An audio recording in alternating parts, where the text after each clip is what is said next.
160 metre മുതൽ 6 metre വരെ ഉപയോഗിക്കാമെന്നർത്ഥം. HF band മുഴുവനും 6 മീറ്റർ VHFൻ്റെ ലോവർ പാർട്ടല്ലേ അതും കവർ ചെയ്യുന്നുണ്ട്.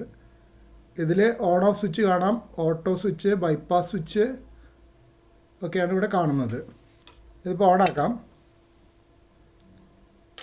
ഓണായി വരുമ്പോൾ അതിൽ കാണിക്കുന്നുണ്ട് ഏത് ഡിസൈനാണെന്നുള്ളത്. പിന്നെ SWR0 ഒക്കെ കാണിക്കുന്നത് ഇപ്പോൾ സിഗ്നൽ ഇല്ലാത്തതുകൊണ്ടാണ്.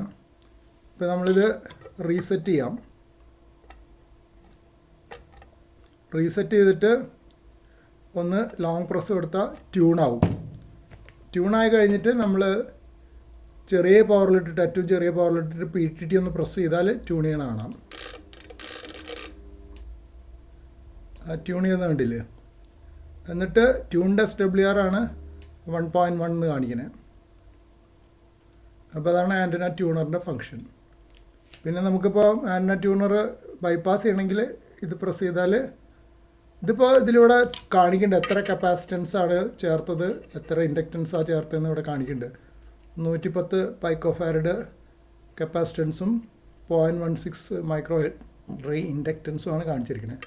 പവർ 0 കാണിക്കുന്നത് ഇപ്പോൾ ട്രാൻസ്മിഷൻ ഇല്ലാത്തതുകൊണ്ടാണ്. ട്രാൻസ്മിറ്റ് ചെയ്യുന്ന സമയത്ത് പവർ അതിൽ കാണിക്കും. പിന്നെ നമുക്കിത് വേണേൽ ബൈപ്പാസ് ചെയ്യാം. അപ്പോൾ ഡയറക്റ്റ്ലി ആൻറ്റനയിലേക്ക് സിഗ്നൽ പോയിക്കോളും. ബൈപ്പാസ് ചെയ്ത് കഴിഞ്ഞാൽ കപ്പാസിറ്റൻസ് ഒക്കെ അതൊന്ന് പോകും. അപ്പോൾ ഒന്നുകൂടെ പ്രസ് ചെയ്താൽ വീണ്ടും എനേബിൾ ചെയ്യാൻ പറ്റും. ഇതാണ് അതിൻ്റെ ഫങ്ഷൻ. വലിയ വിലയൊന്നുമില്ല. ഇതിവിടെ ഒരു ലോക്കൽ ഹാമിൻ്റെ അടുത്ത് നിന്ന് VU3 SUAയുടെ അടുത്ത് നിന്ന് വാങ്ങിച്ചതാണ്. ഇതിൻ്റെ ഉള്ളിലത്തെ സർക്യൂട്ടൊക്കെ പിന്നീട് വേണേൽ താല്പര്യം ഉണ്ടെങ്കിൽ പറഞ്ഞാൽ കാണിച്ചു തരാം. ഞാൻ മുമ്പ് ഒരു വീഡിയോ എടുത്ത് വെച്ചിട്ടുണ്ട്. എപ്പോഴും തുറന്നു നോക്കണ വലിയ സുഖമില്ലല്ലോ. ആദ്യം വന്നപ്പോൾ തുറന്നു നോക്കി പ്രിൻറ്റഡ് ബോർഡും അതിൻ്റെ ഉള്ളിലുള്ള കുറേ ടോറോയിഡ് കോയിലൊക്കെ ഉണ്ട്. അത് പിന്നെ താല്പര്യം ഉണ്ടെങ്കിൽ കമൻറ്റ് ബോക്സിൽ എഴുതിയാൽ അത് ആ വീഡിയോ മലയാളത്തിലാക്കിയിട്ട് തരാം. ഇതിൻ്റെ ബാക്ക് സൈഡാണ് ആൻറ്റന കണക്ട് ചെയ്യേണ്ട കേബിൾ കാണാം. പിന്നെ ഗ്രൗണ്ട് വേണേൽ കണക്ട് ചെയ്യാൻ ഞാൻ കണക്ട് ചെയ്തിട്ടില്ല. കാരണം എൻ്റെ ആൻറ്റന കേബിൾ റേഡിയോയുടെ അവിടെ ഗ്രൗണ്ട് ചെയ്തിട്ടുണ്ട്. പിന്നെ TX എന്ന് കാണുന്ന ട്രാൻസ്മിറ്ററിലേക്ക് കണക്ട് ചെയ്യുന്നത്, ട്രാൻസീവറിലേക്ക്, അതായത് നമ്മുടെ റേഡിയോയിലേക്ക്.